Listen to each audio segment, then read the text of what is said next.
Hello বন্ধুরা, আমরা আজকে বানাবো মালপোয়া, যেটা আমাদের বাড়ির প্রত্যেকের ভীষণ প্রিয়।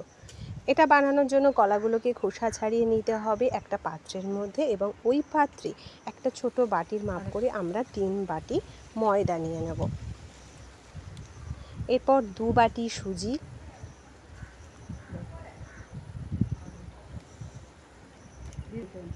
এবং 1 বাটি চিনি নিয়ে নেব। এরপর ওর মধ্যে দিয়ে দেবো সামান্য স্বাদ অনুযায়ী লবণ, কালো জিরে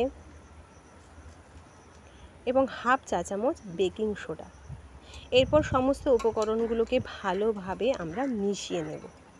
যখন সবগুলোকে ভালোভাবে মেশানো হয়ে যাবে, এরপর ওর মধ্যে পরিমাণ মতন জল দিয়ে ব্যাটারটাকে পাতলা করে বানিয়ে নিন। দেখুন, ঠিক এইভাবে ব্যাটারটা তৈরি হবে। এরপর কড়াইতে তেল দিয়ে তেলটা গরম হয়ে গেলে ওই ব্যাটারগুলোকে মালপোয়ার আকারে ছেড়ে দিন। দেখবেন মালপোয়াগুলো ফুলে যাবে, তখন এপিট ওপিট উল্টে লালচে করে ভেজে নামিয়ে নিলেই তৈরি হয়ে গেল মালপোয়া।